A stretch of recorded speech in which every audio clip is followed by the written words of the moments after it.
goman ƙarshe su kuma daranan cikinsu a duk shekara kwanaki nawa ne a shekara kwana 365 ko 366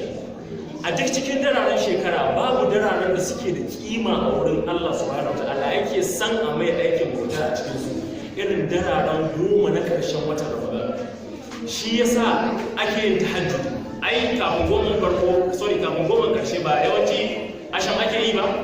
a idan da isha'i sai a asham amma goma ƙarshe na shiga sai a tashi karfe 12 dare a yi ta sallah har asuba Allah yana ƙaunar a mai aikin bauta a cikin goma ƙarshe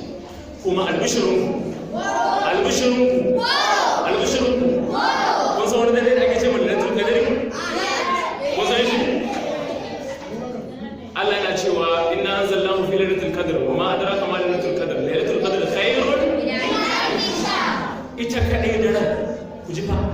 ita kadai dinta khairun tafi alheri min alf shahrin fiye da wata dubu kun san nawa ne wata dubu kusan shekara 84 akwai na shekara 84 a nan babu za ka kai shekara 84 ba tabbas za ka iya mutuwa gobe za ka iya mutuwa shekara mai zuwa wani ma an yi wasan da shi sauri in an yi wasan da shi ba zai fara ba idan ka samu daren lailatul qadr to ba a san ta ba amma manzo Allah ya ce ina daga cikin daren lailatul ko 21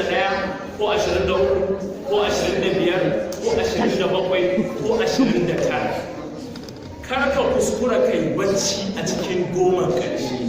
wallahi ka mutunci ka tashi kai ibada Allah yana raba aljanna waye bai so ya shiga aljanna akwai waye yake so ya shiga aljanna ga hannuna tun farko ma a sama kowa ya tashi yayi ibada mata kar ki ce ku saurara son hannu mata kar ki ga baki da tsarki ki ce wai ba za ki ibada ba kina da damar yin zikiri kina da damar yin karatun alƙur'ani ya isa hannu ba ina ga gani duk za mu shiga ina yan kun shiga aljanna ku saurara mana ku saurara yan kun shiga aljanna ku zo gidana kuna jina